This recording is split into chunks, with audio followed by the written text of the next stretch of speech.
Iron Man, who was sort of like Howard Hughes. He was an inventor, an industrialist. 1905 में 24 दिसंबर को Texas के अंदर एक ऐसे इंसान का जन्म हुआ जो पैदा ही ग्रेट चीजों के लिए हुआ था और इनका नाम है Howard Hughes. I'm not sure. He was very addicted to beautiful women. And I have stated several times that if it's a failure, I'll probably leave this country and never come back, and I mean it. Millionaire sportsman Howard Hughes landed at New York's Floyd Bennett Field just 4 hours and 20 minutes after leaving Miami.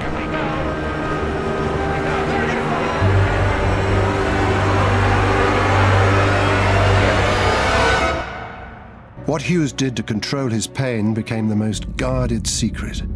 अब Howard पैदा हुए थे एक business family में और business का नाम था ह्यूज टूल कंपनी, जो कि ड्रिल बिट्स बनाते थे ऑयल कंपनीज के लिए।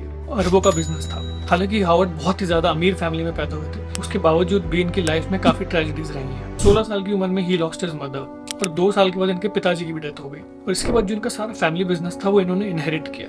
पर हावर्ड इन ट्रेजेडीज से मायूस नहीं हुए, बल्कि उन्होंने उसको अपना एक सोर्स ऑफ इंस्पिरेशन बनाया और अपने सारे एम्बिशंस को पूरा किया।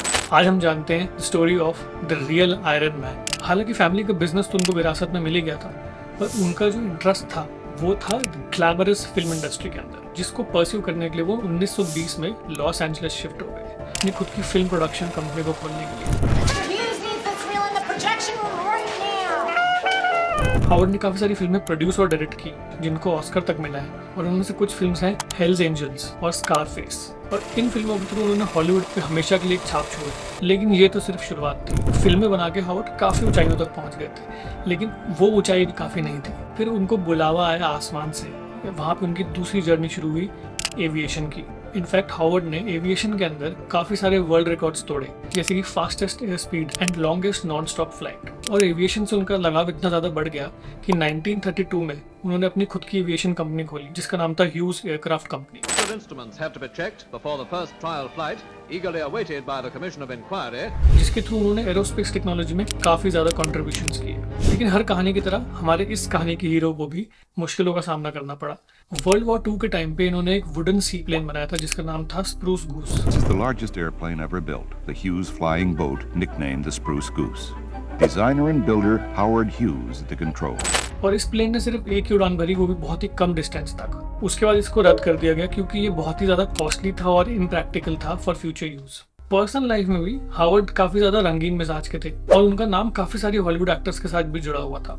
He was very addicted to beautiful women, especially women who were brunette. Katharine Hepburn, Ava Gardner and Ginger Roger. पर इतनी बड़ी सुपरस्टार्स के साथ रोमांटिक रिलेशनशिप्स होने के बावजूद भी हावर्ड नेवर सेटल डाउन और ना ही उन्होंने कभी शादी की और जिंदगी भर एक बैचलर लाइफ जी। तो देखा जाए तो हावर्ड काफी ज्यादा इंटेलिजेंट थे, इन्वेंशन वाला उनका माइंड था, फिल्मों में भी उनका दिमाग चलता था, बिजनेस में भी उनका दिमाग चलता था। लेकिन 1946 में एक प्लेन क्रैश का हादसा हुआ, काफी ट्रॉमेटिक था।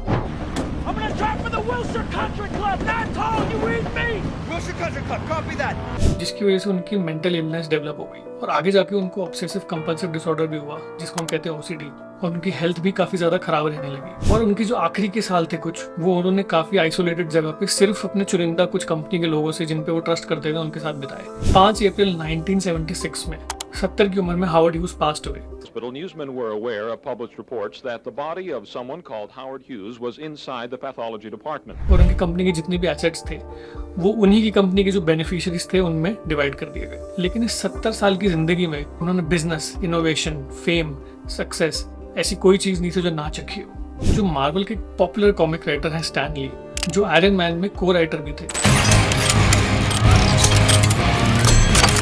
उन्होंने अपने एक इंटरव्यू में मेंशन भी किया था कि टोनी स्टार्क का जो कैरेक्टर है वो हावर्ड ह्यूज से inspired. Iron Man, who was sort of like Howard Hughes. He was an inventor, an industrialist. He made munitions, all the things the kids hate. But I said, I'm going to make the kids like him. And apparently they did. Iron Man was a very successful strip, and it's still, they're making a movie of him now. लेकिन अगर बात की जाए कि आज के दौर में इनके जैसा कौन है, तो एक ही नाम दिमाग में आता है, इलॉन मस्क। और इलॉन और हावर्ड के बीच में भी काफी सिमिलैरिटीज हैं। इलॉन मस्क अपने आप में पूरा एक टॉपिक है जिसके ऊपर मैं एक सेपरेट वीडियो बनाना चाहूंगा, लेकिन फिलहाल मैं इस वीडियो को ऐसे कंक्लूड करता हूँ कि इस तरह के जो लोग हैं, हावर्ड ह्यूज और इलॉन मस्क, ये हमारी जनरेशन के लिए बहुत ही ज्यादा इंस्पायरिंग फिगर्स हैं, जो कि हमें बताती हैं about challenges associated with name, fame, wealth and ambition. I hope आपको ये वीडियो अच्छा लगा हो। Thank you so much for watching. इसी तरह की इंटरेस्टिंग वीडियोज़ के लिए हमारे चैनल इन्फॉर्मिया को सब्सक्राइब करना ना भूलें।